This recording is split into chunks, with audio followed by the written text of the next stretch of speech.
Greetings and welcome to this beginner's guide for the Black Mage for Final Fantasy XIV Stormblood. A patch, I believe it's 5.04, 05. It's one of those.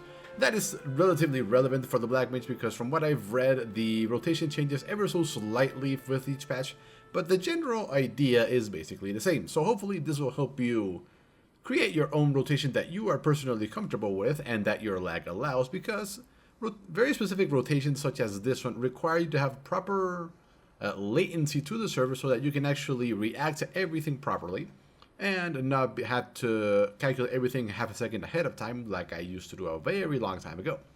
But anyway, let's get into the abilities first, and then once we go over all of that, because there are a lot of abilities, it is a Black Mage, we will go over the general rotation and so on and so forth. And when it comes to the maximum DPS general rotation, there are technically two that you alternate with, but we'll get to that we'll get more onto that later. So first, to the abilities. Now, when you get a Black Mage, let's see if I can show it to you properly. There we go. You're going to get this little thing right here. This is your elemental bar. Ignore that little shiny crystal for the moment. Now, when you open up your Mage and you first are shown this, you're only going to have this one appear. These appear later. Now, all this says is that as you use fire and blizzard spells, you accumulate what is called umbral fire and what's it called? No, it's umbral ice and astral fire. There we go. Now, these are the very specific buffs that you're going to be manipulating throughout the entire life as a mage. As you can see, we now have one Astral Fire. Now, when you first read that little guide that I showed you, it is going to tell you that Astral Fire and Umbral Ice increase the cost of their respective spells. In this case, Astral Fire increases the cost of fire spells and Umbral Ice of blizzard spells by a certain amount, but also increases how strong they are. However, something I've noticed very recently is that it does not seem to be the case for fire spells, even though this thing right here says otherwise. So as you can see, let's see. All fire cast same for blizzard spells. Now, that would imply that it doesn't matter which of your blizzard or fire spells you use, they should all technically do the same damage. For example, 180 and 180. However, if we if we attempt to use each one, let's see, let's ignore that one for the moment. Let's get rid of our... Oh no, that's Fire Starter. That's... okay, let's go over to Blizzard then. So, that was another critical. That's not good. Why am I getting criticals on a target dummy? That is not nice. I'm trying to show something here. Come on. There we go. Okay, so... No, but I think that one was weaker. Okay, so around 3,000 for Fire 1. Now, if we use another one here with one stack of Astral Fire, it goes up to 4,400. And 2 stacks here, that's 47. And then 3 stacks here, that's 57. Now, if we switch this over to Blizzard, our regular Blizzard spell should hit for 57 as well, but it doesn't. So this leads me to believe that Umbral Ice no longer strengthens ice spells like it says in the tooltip, which means that using ice spells for damage is no longer feasible, and that your number one source of damage are your fire spells. However, if you notice when I had Umbral Ice on, my mana was regenerating very, very quickly, but while I was in Astral Fire phase with the 3 fire orbs, my mana did not regenerate at all. And that is the trick to the mage. When you first start leveling, you're going to be spamming fire, like so, until you essentially run out of mana. Because the more fire spells you use, the stronger they become, but the more mana they consume, as you can see here. Now we're using up about 2,000-ish mana, or more, per fire spell, to the point where I can no longer cast that spell. At that point, you're going to probably use that, which switches your phases, but only gives you 1 charge, and then use a couple of blizzard spells while your mana regenerates, and once it's fully regenerated like so, you'll start using your fire spells again, and just keep alternating like that as you level up in the world. Now, things are going to get slightly more complicated once you get to around level 60, I believe. Yes. No, 56 actually. But with all that said and done, that is the general what's it called? Usage for the elemental bar for the Black Mage. And that is the most basic part of the bar.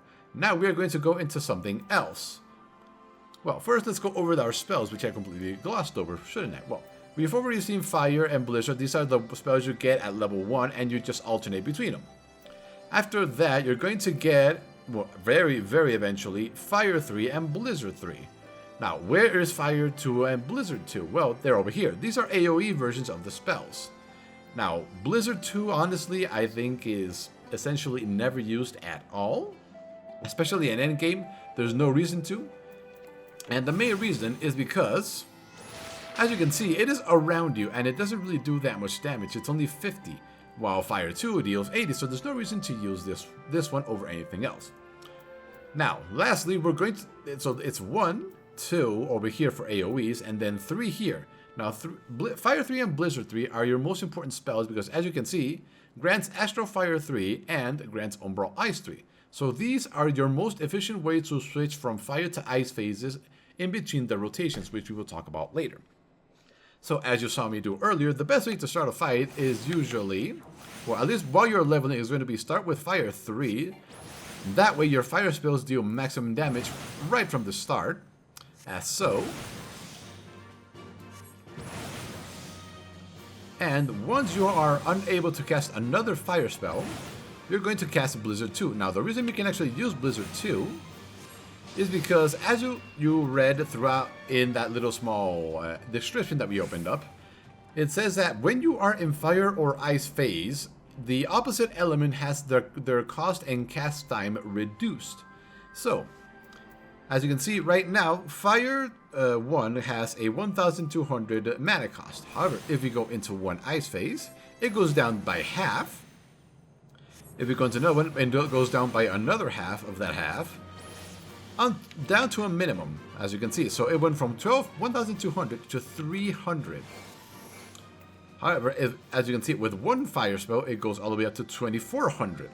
So that is the strategy to being a mage here. Alternate between ice and fire while you run out of mana, so you can always have mana, and spam fire spells as much as possible. Now let's get into some of the other spells here. For example, Thunder and Thunder. Well, technically this should be Thunder 2 and this should be Thunder 1, but as you level up, you get passives that replace Thunder 1 and 2 with stronger versions. So Thunder 3 and Thunder 4 here are essentially your dots. Now, this should be pretty obvious to you by now, but this is a single target that lasts 40 seconds. This is a multiple target that lasts 18 seconds. Oh no, 24. Doesn't last as long. Now, in lower levels, I do believe that single target Thunder lasts a lot shorter.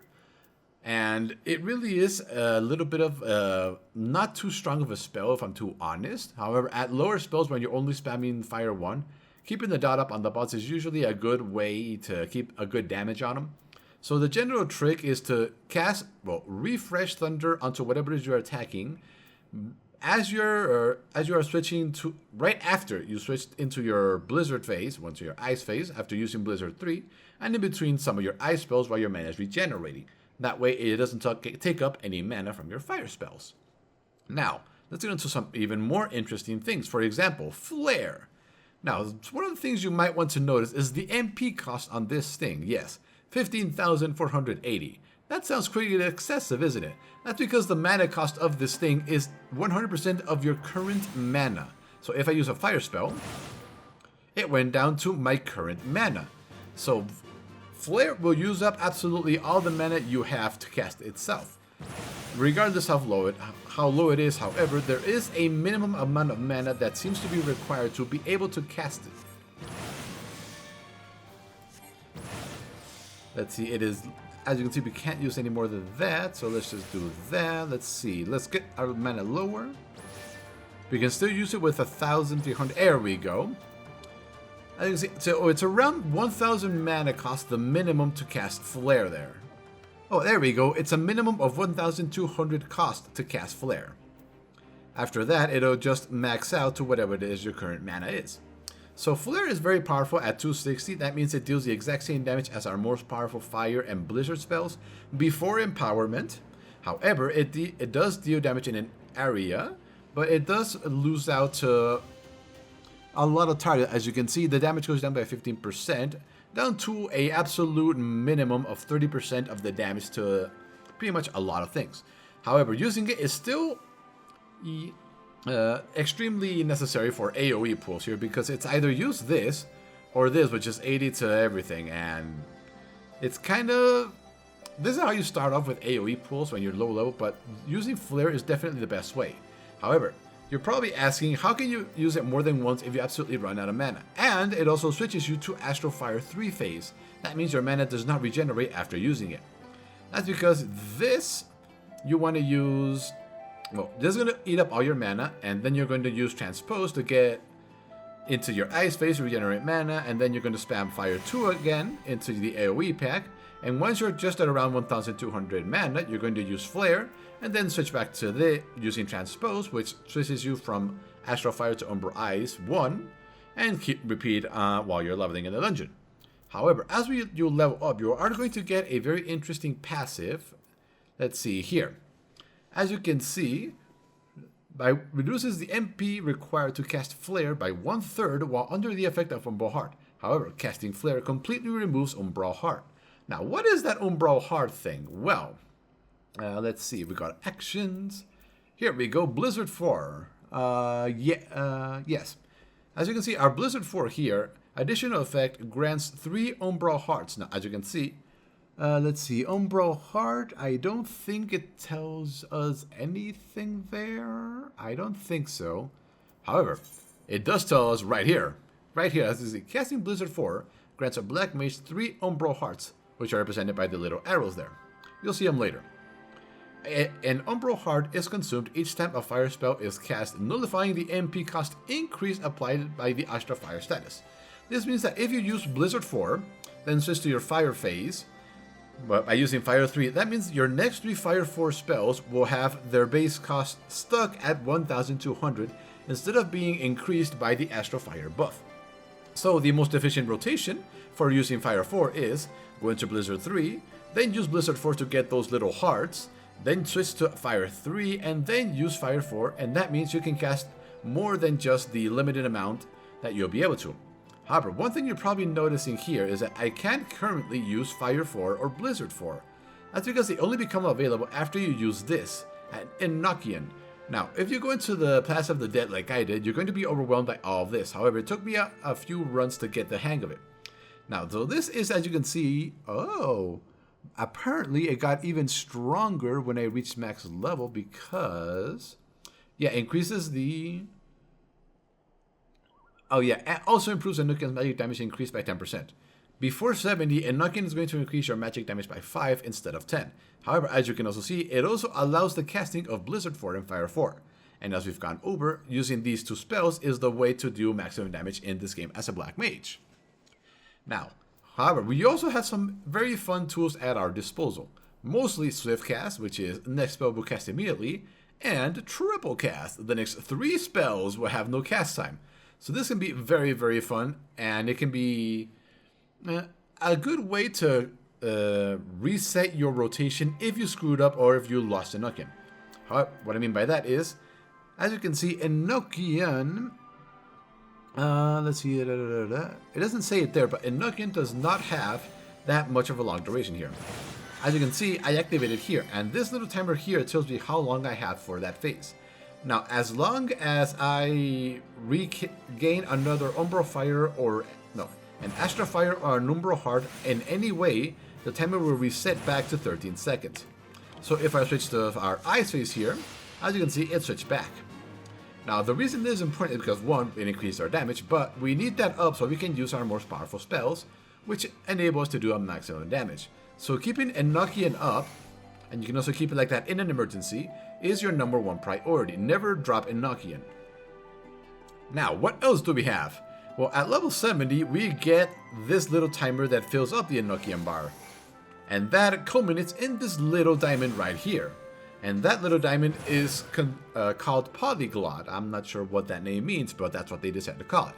And having filled up this by maintaining Enochian for 30 seconds, it'll fill up as you saw it. So if we fill it up, you're going to see it fill up slowly. There we go, like that. you can see it fill up. Once it fills up, which it takes 30 seconds, we are going to be given one use of Foul, our most powerful spell. As you can see, it deals unaspected damage to a target and all enemies nearby with a potency of 650. That is a lot of damage. Now, damage does go down for everything past the first target, but that's just the way most AoE spells work these days.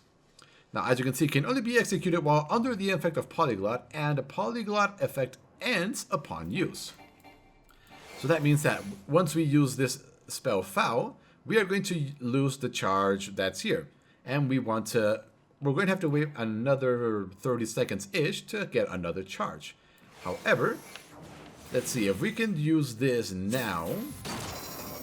As you can see, if you time it properly, you can get it two quick uses of Foul if you use it right before the meter maxes out and refills it again. But you're not going to be doing that most of the time because it is relatively inefficient, and timing yourself within that will reduce your damage. Now, what other abilities do we have? Let's see, before we get on that, on these. We just went over Foul, which we get until level 70 by completing the class quest, and is our most powerful spell. Then we have this, Ley Lines. At level 52, you get this. Ta-da! And this literally, as you can see, reduces spell cast time and recast time and auto attack delay by 15%. It's basically a 50% haste buff as long as you are within it. Now, we also get this. Between the lines. Move instantly to ley lines drawn by you. Like that. It really isn't much. It's just so you can avoid AoEs and quickly get back to your lines to not lose, their buff, essentially. And you will be using that throughout many of the dungeon fights, especially once you put your ley lines down and suddenly the boss decides to target that little area with a big AoE. You're going to be really happy you got between the lines. Now, what other thing do we have? We have Surecast, nullifies most knockback and drawing effects, and spells can be cast without interruption. Now, I don't believe that lets us walk while casting a spell. Yes, didn't think so. This basically makes it so that your next spell for those next 4 or 5 seconds will not be interrupted by damage. If you're leveling up while questing in the world, you'll probably have experienced this eventually, where you're about to launch a spell, something hits you, and you get interrupted. This is I believe this came from pen and paper RPGs, like Dungeons & Dragons, where that mechanic exists. It's not something I particularly like, but it's in the game, so we gotta adapt to it. Now, we also got Sharpcast. Ensures the next Scathe, Fire, or Thunder spell cast will, for the first hit, trigger Scathe additional effect, Firestarter, or Thundercloud, respectively. Now, what does this mean? Now, as you can see there, additional effect for Fire 1, 40% chance next Fire 3 will cost no MP and have no casting time. You probably saw it trigger a few times during this video, where it was called Firestarter, and that's used to instantly cast Fire 3. As you're leveling, you probably want to use that up as it comes up, especially if you're leveling on the outside world. But other than that, it's part of our second or third... Well, one of the 2 rotations we have actually tries to put it in between the spells, but that's going to be a little bit later. Now, the other one they mentioned was Thunder here. As you can see, additional effect for the single target Thunder. 10% chance after each tick that the next Thunder spell of any grade will add its full damage over time amount to its initial damage, have no cast time, and cost no MP. Now, what this means is that whenever you put this on a target, like so, there's a 10% chance for every tick that you're going to get a buff that's going to let you launch any Thunder spell you have, either the single target or the multi-target. And it's going to hit even harder because, aside from its potency of 70, it has a 24-second dot with a potency of 40, and I believe that's going to be... there it is. As you can see, it just procs, so we can do this instantly, and it hit a lot harder. So that hit for 6,611 instead of 1,177. Now you're thinking, so should I be using that as soon as it pops up? Well, the answer is no. That's because when Stormblood first came out, it was as strong as this. However, it used to be as strong as that. However, they nerfed it a little bit from what I've read in a few patches, so it is no longer worth sacrificing one of your casts of Fire 4 to cast your either Thunder 3 or Thunder 4 instantly. It's just the damage just isn't there, especially without At least if you do not count the additional damage over time ticks of the thunder after you cast it with the instant cast buff. Now, what are we missing? Let's see, we have this freeze. It basically binds everything within its area. However, bind is usually broken by any damage, so it's kind of pointless, honestly. Maybe in PvP, I'm not sure. Then we have Ethereal Manipulation. Rush to a target party member's side, unable to cast if bound. Now, you can use this in an emergency to get to another party member if you're not going to get outside of a AoE area quick enough. However, because you need to target the party member, that means you need to have at least an idea that you're going to cast it so that you can target the party member and use it. Now, as you can see, it has a 25-yard range, so it's okay. But I have really not ever used it at all, honestly. Maybe it's more useful in raids, but that's kind of it. And, oh yeah, we also have this. Scathe deals unaspected damage with a potency of 100. 20% chance potency will double, so 200. Honestly, this is just a... If you need to move around like so to avoid a boss, you're just going to cast that so you can actually be doing something to the boss. It's okay, honestly, but I haven't used it ever since I got to the final rotation in endgame. Lastly, Mana Ward. It gives us a shield that absorbs, as you can see, nullifies damage totaling 30% of maximum HP. That would be, let's see, 2,000, so around 6,000 damage absorption at max level-ish. Not the best, but it's definitely better than nothing. Then we have this, no, that's a class ability. We get Sleep, which is somewhat useful. We also get Convert, sacrifices 20% of maximum HP to restore 30% of MP. So this is kind of useful for one part in the rotation at least from what I've read. It's part of the opener, so you can cast 8 Fire 4s as the battle starts. But that's something I'm still practicing myself, so I may not be able to get it. And I do believe those are all the spells. Now, let's go into our roll so you can see what I picked here. Now, Surecast, as you can see here, I picked up because in the end game, from what I experienced as a ninja, there are definitely a lot of bosses that have draw in or knockback effects. Having this makes it so that you don't have to worry about that if you time it properly, because some bosses require you to go to certain areas to not get pushed back. I believe, yeah, the very first Stormblood dungeon, there is a boss that targets somebody in the party and then draws them into them, and they need to run away in order to break the tether to the boss. If you cast this before he casts that on you, he will not be able to draw you in, and you will instantly break the tether if you're at max distance. So super useful. Now, Apocatastasis, yes, that. Reduces a party member's magic vulnerability by 20%. Definitely something you're going to be able to cast on a tank if during certain encounters. Every little bit helps the tank, especially during certain raids where they're going to suffer a lot of magic damage. Now, Mana Shift. If you've always been in an edit raid at all, you'll realize that sometimes the healers die, the other healer gets them back up, but because they come back with basically little mana, this will allow you to give them some mana back. So it's a nice little thing there. Now, as you can see, Swiftcast is the roll ability here. Having all of them, there's really no reason not to grab it, honestly. Now, Lucid Dreaming, I don't think it's reduces enmity by half. So if you're drawing a lot of aggro in your group, you might want to grab this instead of Diversion. However, Diversion reduces enmity regeneration, not regeneration. So this is reactive enmity reduction. This is preemptive enmity reduction.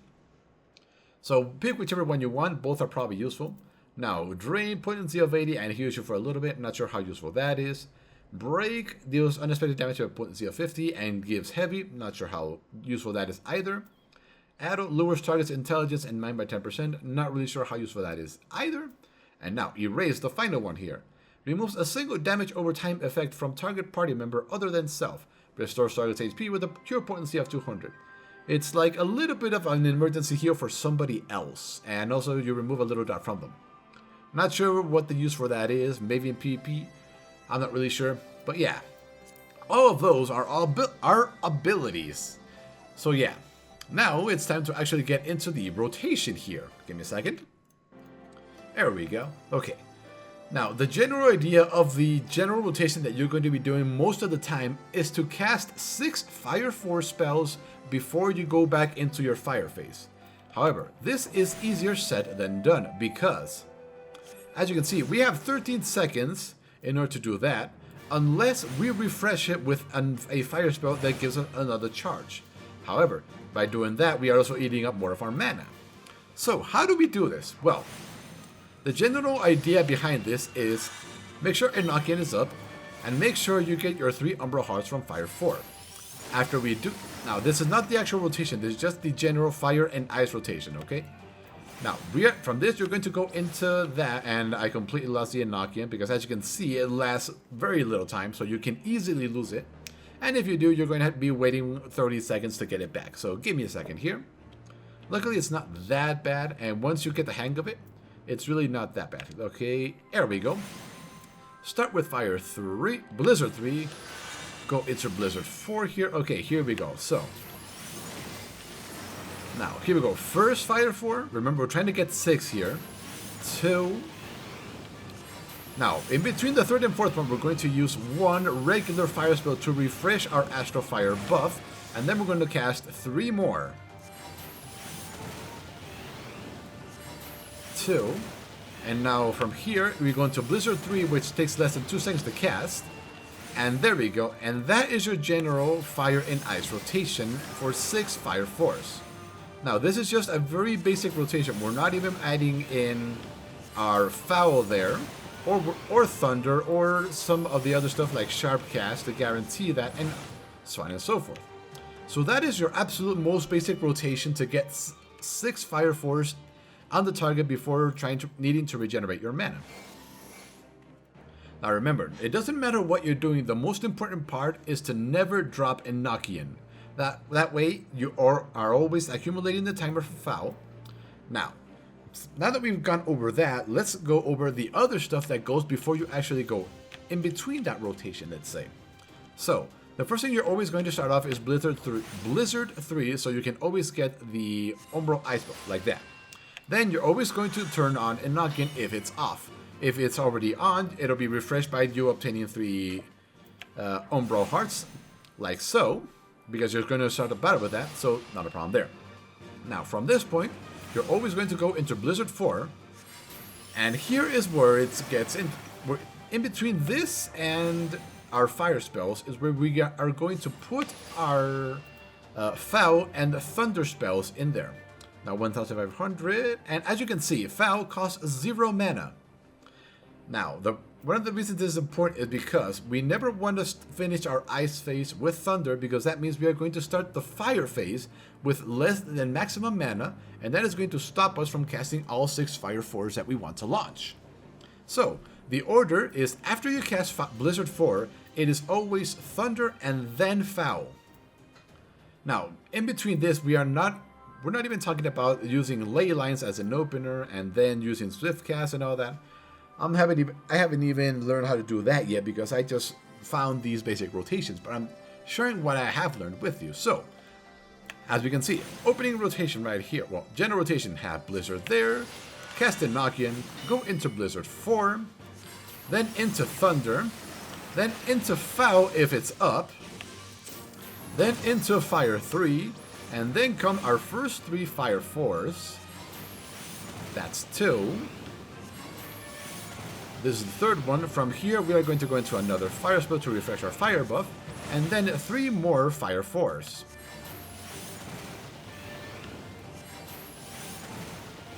And then from here, we're going into Blizzard, and repeat. That is a general rotation that you can use as a starter to learn the general rotation of the Black Mage. There we go, out of combat. Now, in between all of this, now that we've gone over all the general spells, which is Thunder, Foul, Blizzard, and Fire, we are now going to throw in, where are you? Sharpcast. Now remember, Sharpcast makes it so that our next fire spell is guaranteed to proc its free Fire 3 thing. Now, in order to do this, you need to be right on top of everything in terms of cooldowns and timers, because if you don't, weaving in that Fire Starter, it's what we're going to call it, the instant Fire 3 is now Fire Starter, it's going to break your timer and make it so that you drop Enochian, which is the one thing we do not want to do. So, our standard rotation with Sharpcast. So, as always, start with Blizzard 3, always. Then we are going into Enochian, then into Blizzard 4, and then Thunder 3 and Foul, if it's up, like so. And then Fire 3, and then we're going to cast 2 Fire Force here. There goes the second one. And then we're going to use Sharpcast Fire, like so. Then we're going to use 2 more Fire Force. That's one. There goes the second one. Then we're going to use the Instant Fire 3, like so. And then 2 more Fire Force. And then we are going to switch to our non-Sharpcast rotation, which is the one we've been practicing. I completely forgot about Thunder there, so we'll just skip it for now. Fire 3, and then Fire... And then it's 3 Fire Force, Fire 1, and 3 more Fire Force, as we were practicing. Like so, refresh it. As you can see, we got the fire buff refreshed between 1 and 2 seconds. That's 2. And then we're going to switch to this. Go into Blizzard 4. And now into Thunder. Into Foul. Into Fire 3. And we got Sharpcast back again. So, this is 1 Fire 4. 2 Fire Force, here we go. Sharpcast Fire 1. 2 more Fire Force. That's 1. And now Fire 2, Fire 3 to refresh it. And now 2 more Fire Force. And now back into our standard rotation. And then into Thunder. Into Foul. Into our 3 Fire Force, Fire 1, and 3 more Fire Force. That's 2. This is 3. Into Fire 1 to refresh it. Cast 2 more. We'll cast 3 more. And congratulations, we just performed 2 complete DPS rotations. Almost perfectly here. So let's go for 1 more. Into Thunder. Into Foul, into Fire 3, into 2 Fire Force here. That's 1. This is 2. Get ready for the Sharpcast Fire 1. Here we go. Get that in there. 1 Fire 1, and here we go. Instant Fire 3, and 2 more Fire Force. 1. Into Blizzard 3, and we did it. That was 2 complete DPS rotations done to perfection. Ish. Yeah, that. Now, that we just did is the entire 2 sets of rotations that we are going to alternate doing damage. Now remember that this is more than likely going to be interrupted by boss mechanics and damage and everything else. Now remember, we have this at our disposal, Transpose. This is going to be our emergency tool to make sure Enochian is always up. Remember, we do not want to drop Enochian at all. That is our #1 priority, because keeping Enochian up is going to give us access to Foul, and that is our most damaging spell, and that's what we want to use as often as possible. Ish. Now, right now, I am looking at what is called a basic opener here. Now, according to them, this is when we use triple cast and swift cast, I think. Let's see, triple cast, yeah, okay. We only need a triple cast here, according to them. So according to this, it's you start off as always, Blizzard 3 into Enochian, and then you go into Blizzard 4, Thunder 3, and Foul, so that doesn't change at all. However, at this point, we are going to activate our ley lines here, and then we are going to go into switch to a Fire Phase with Fire 3, and then at that point, we are going to activate Triple Cast for 3 Fire 4s in a row, then Sharp Cast, Fire 1, 3 more Fire 4s, and then the Fire Starter. However, at this point, as you probably noticed, we are out of mana and we cannot cast any more Fire Force, as we saw in the rotation. So that is when we're going to use Convert to sacrifice life for mana, so we can cast 2 more Fire Force for a total of 8 instead of 6. So, let's give that a shot, shall we? So, Blizzard 3 into Enochian, into Blizzard 4, into Thunder, into foul. Foul is up, so we are going to use it like this, and then foul. From foul, it's to ley lines, like so. Then like so, F3, and then triple cast. That's 1, 2, 3, into that, into this, into 3 more Fire Force. 1, 2, into Fire Starter, into Convert for mana, and then 2 more.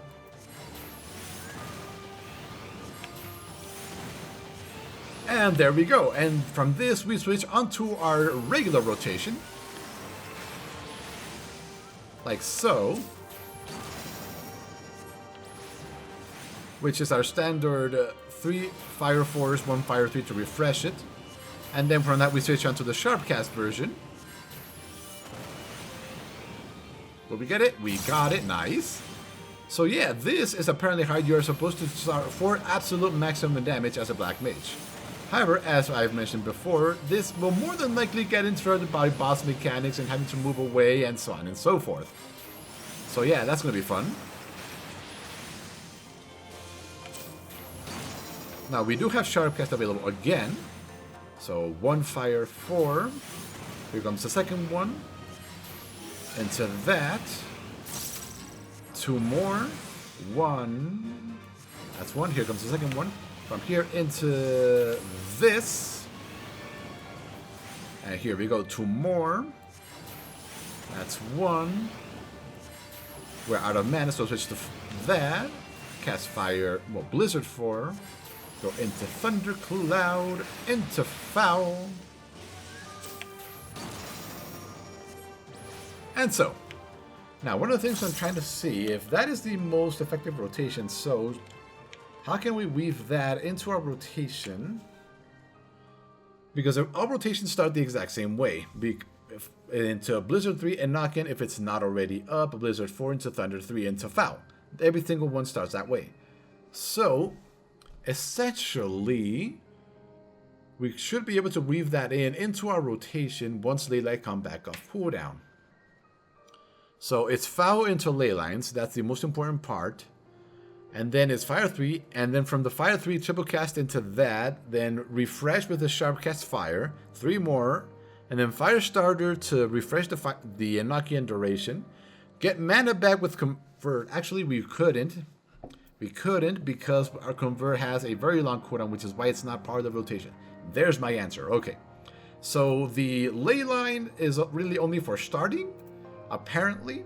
As crazy as it sounds, although you can probably use it on cooldown to accelerate your rotation and get more damage in faster, I assume. But yeah, as you can see, that was the apparently most efficient damage rotation for the Black Mage as of this patch. I wish I could tell you what patch that was, but there's no notion of that here. So yeah, that is what it is to be a Black Mage, apparently. So anyway, thank you for watching, and we will see you next time for more unlimited power. Maybe, probably, I don't know. I think I'm only missing the summoner now for maximum power to have done every single damage class. So anyway, later.